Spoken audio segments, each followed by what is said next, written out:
11 de setembro de 2001, Nova York, 8h46 da manhã.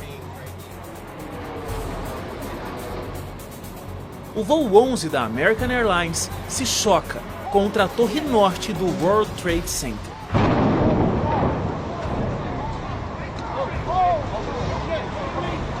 O que parecia ser um acidente se transforma em pânico, quando 16 minutos depois, outro avião atinge a Torre Sul.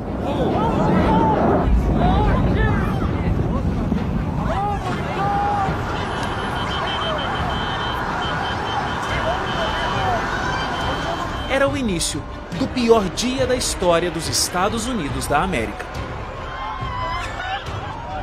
O caos toma conta das ruas, fechando todas as pontes e túneis de Manhattan imediatamente. Às 9h37, um terceiro avião, o voo 77 da American Airlines, cai sobre o Departamento de Defesa dos Estados Unidos, o Pentágono.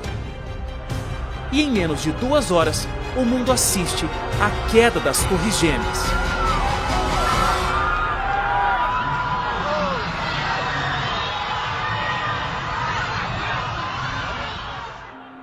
Um quarto avião, que teria como destino o Capitólio ou a Casa Branca, caiu em uma plantação na Pensilvânia, após passageiros tentarem retomar o controle da aeronave.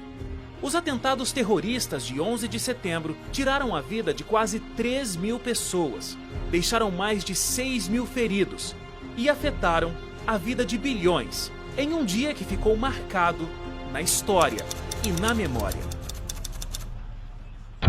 Todo mundo lembra desse dia, todo mundo lembra o que estava fazendo nesse momento. Eu me lembro claramente, eu estava nos Estados Unidos, havia acabado de chegar em Miami, eu tinha uma reunião com um fundo de investimentos em Palm Beach.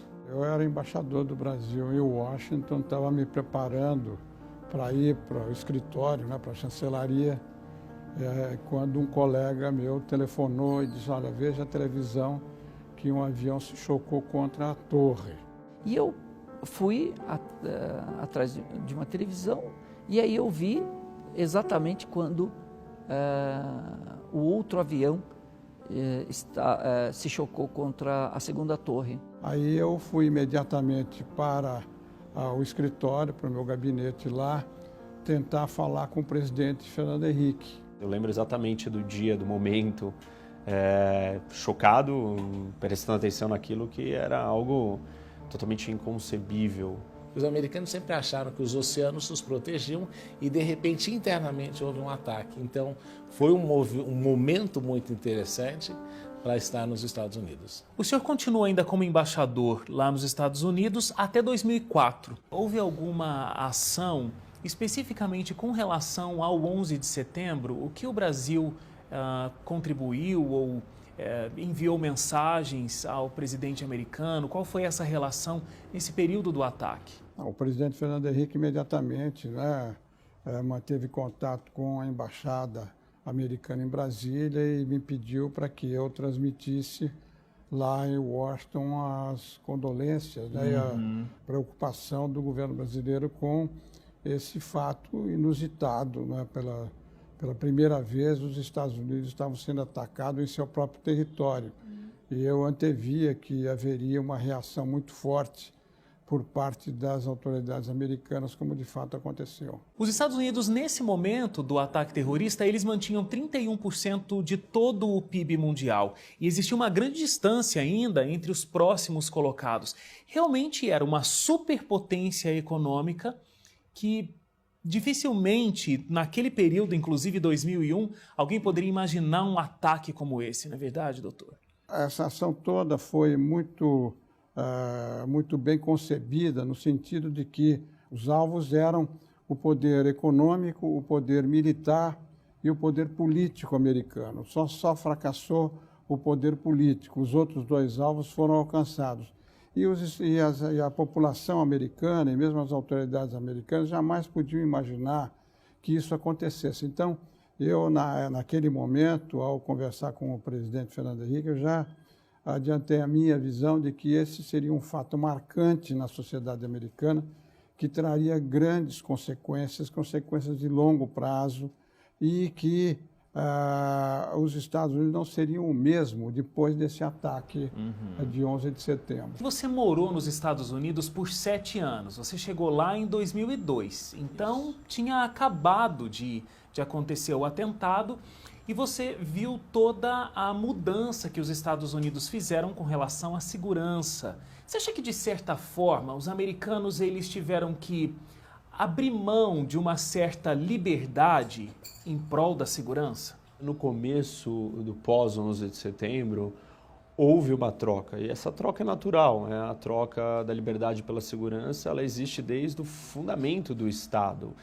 O Thomas Hobbes já falava disso, que as pessoas abdicam da sua liberdade, da sua soberania, para criar uma ordem, e o fato mais importante na criação do Estado é o estabelecimento da ordem, porque sem ordem, sem segurança, nós vivemos num estado de anarquia, de sofrimento, de perigo e riscos. Houve uma intrusão muito grande, os e-mails eram violados e depois houve uma certa reação da sociedade e alguns desses excessos foram contidos, mas a legislação continua em vigor até hoje, foi renovada recentemente. Naquele momento que não se sabia muito bem de onde vinha a ameaça e tinha que se estabelecer ou trazer uma resposta para a situação, isso se tornou mais controverso. Eu acho que depois do 11 de setembro, ao longo desses últimos 15 anos, isso foi diminuindo e aliviando. Houve uma mudança, então, dessa percepção em relação à segurança que o cidadão americano tinha. Ele ficou profundamente abalado, foi mais uma questão psicológica, né? E depois as consequências econômicas, com um aumento brutal dos gastos por causa das guerras. Então, houve outras consequências que afetaram indiretamente o cidadão americano. Tudo por causa desse ataque de 11 de setembro. O impacto dos aviões não abalou somente símbolos do capitalismo, mas afetou mercados mundiais. A economia parou, empresas de seguro quase quebraram e uma crise de confiança se espalhou pelo mundo. O impacto do 11 de setembro ele foi enorme, não só em Nova York, empregos foram perdidos, os bancos que tiveram que se reajustar, o custo todo de segurança nos aeroportos, então houve um impacto negativo nesse sentido. E houve também havia uma massa de dinheiro que volta para os Estados Unidos, né? O pessoal para de investir um pouco internacionalmente, e aí você tem o mercado em aquecimento e aí gera todo o resultado da crise de 2007. Mas quanto custou para os Estados Unidos esse atentado? O 11 de setembro custou quanto para o bolso americano? Bem, vamos pensar aí e dividir em 2 momentos. Primeiro momento, o custo interno, né? Se nós pensarmos as torres, 3.500 vidas, os aeroportos fechados durante uma semana quase, o Pentágono atingido, as bolsas fechadas. Então, muitos estimam que este custo doméstico nos Estados Unidos, todo o prejuízo do 11 de setembro, beirou mais ou menos 2 trilhões de dólares. Se nós atrelarmos a isso também a guerra do Afeganistão e a guerra do Iraque, você pegar os 2 trilhões de custo direto, mais 5 trilhões, que foi o que custou a guerra, nós estamos falando aí de 3 vezes quase o PIB brasileiro de um ano. Você tem uma grande experiência na área de segurança pública. Você trabalhou no Conselho de Segurança da ONU, você trabalhou na Organização dos Estados Americanos também. E a minha pergunta é, os Estados Unidos responderam à violência que aconteceu em solo americano e pela primeira vez com mais violência também. Mas responder à violência com mais violência é a melhor resposta? Dependendo da ameaça que você está lidando, simplesmente sinalizar a paz não vai trazer mais paz. Ao contrário, você vai acelerar a guerra e a destruição. Mostrar fraqueza diante de lobos, você se torna uma presa fácil. A resposta ali, ela tinha que ser contundente ou de acordo com a realidade do que nós estamos lidando. Existem erros de algumas ações, como por exemplo o Iraque é um erro, mas o Afeganistão não. O Afeganistão, inclusive, o direito internacional reconhece que é legítima defesa porque você foi atacado. A mensagem naquele momento para os Estados Unidos e mensagem dos Estados Unidos ao mundo é a de resistência. Você não pode combater os Estados Unidos sem sofrer as sanções relativas a este combate. Foi algo necessário. Aí você tem que dividir em 2 pontos. Primeiro, Afeganistão e Iraque. Afeganistão e Iraque. Afeganistão, a guerra necessária. Em que sentido? No sentido de que você estava dando uma mensagem ao mundo e acabando com os campos de treinamento da Al-Qaeda. Então, aí a mensagem estava correta. Iraque, a guerra desnecessária. Por quê? Porque a guerra do Iraque não tinha uma previsão de como você resolve a situação no dia seguinte. Tiramos Saddam Hussein, tá bom, quem que a gente coloca? Esta pergunta, como é que fica o Iraque depois que nós saímos, é que ela não foi respondida. O debate mundial estava girando em torno da resposta de como lidar com o Iraque. No final, nós sabemos o resultado daquela intervenção, do ponto de vista político, militar e até de segurança, foi um fracasso. Foi um fracasso os objetivos almejados, o que foi alcançado ali dentro, mas você estava lidando com um risco muito grande.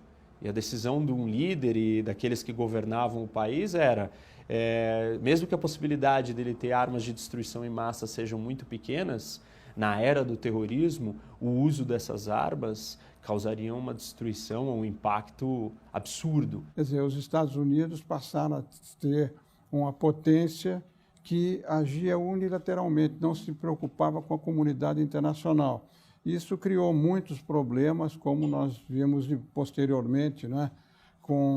Sobretudo com a guerra do Iraque, o desmonte do governo do Iraque, a prisão e a morte do Saddam Hussein e o começo das atividades terroristas, que toda essa atividade que nós estamos vendo hoje, em grande parte, na minha visão, é consequência dessa guerra do Iraque, que não tinha justificativa na época, porque não era uma ameaça aos Estados Unidos e foi a primeira vez que os Estados Unidos atacaram um país sem ter sido atacado.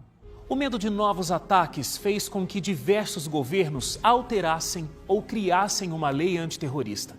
Já os Estados Unidos lançaram uma guerra ao terror, que custou ao país mais de 2 trilhões de dólares e criou um novo inimigo comum: os muçulmanos. O senhor Sheikh viveu intensamente esse momento do 11 de setembro porque foi um pouco de um porta-voz que a gente tinha para a imprensa aqui no Brasil.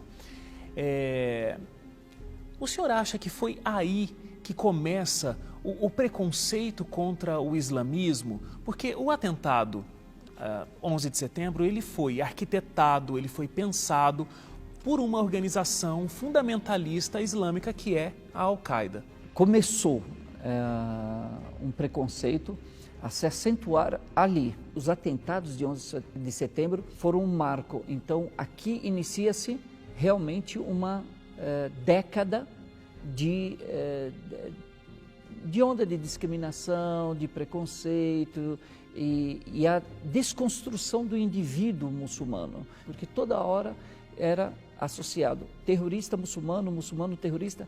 Durante uma década, de 2001 até 2011, houve uma onda de discriminação. Eu acho que a partir daí, uma parte da população americana, mais radical, mais conservadora, passou a identificar os árabes em geral como inimigos. Associar como se fosse verdade o atentado ligado aos muçulmanos, isso não pode acontecer.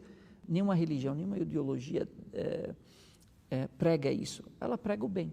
O erro está no seguidor e não na doutrina, não na ideologia, não na religião. Então, o impacto do 11 de setembro foi enorme. E nós não podemos também dissociar que todo esse surgimento do Estado Islâmico se deve como resultado daquela interferência equivocada dos Estados Unidos no Iraque.